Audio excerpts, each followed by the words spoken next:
Hi guys, ito na po yung aking greenhouse. Kahit hindi pa po ito tapos, kailangan itali yung nandun sa baba. Pero linagay ko na dito yung mga halaman ko. Ito yung loob. At least protected sila kapag malakas yung hangin, malakas yung ulan. Ayan, linagay ko yung mga halaman ko. Ito naman sa kabila. Hindi pa ito masyadong tapos. Marami pa pong kulang. Pero malapit na tayo doon. Yan mga halaman ko.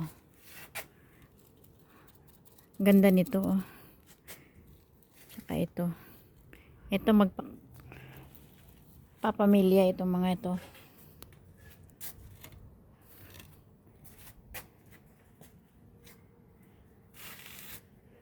Ayan yung aking begonia na balahibo. Mabalahibo siya.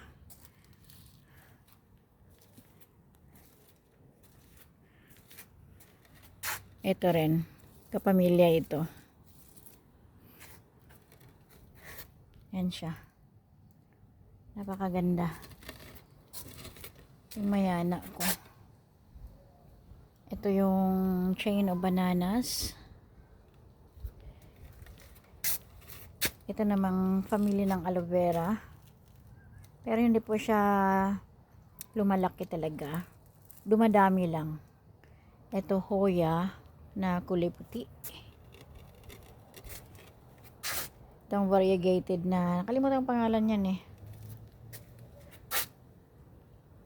Ito, succulent. Ito naman yung bibenta ko, tigli $5. Isang pot. Namulaklak na pala yung roses ko sa pot. Ang ganda. Kala ko hindi siya makasurvive. Kasi po kinain ng mga aphids. Ito yung aking mayana na kulay maroon. Ito naman yung aking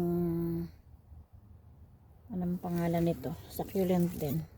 Ganda niya. Ito naman ibibenta ko to ng $20 isang pot. Malaki siya oh. Maganda oh. Ito yung mga succulent ko sa gilid lang po ng driveway.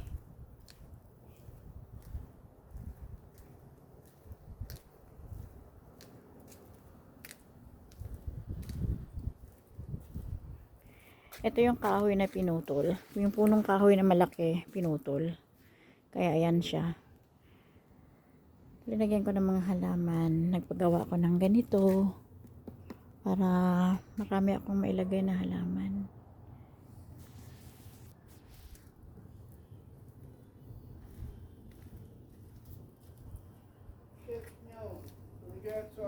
Let's go!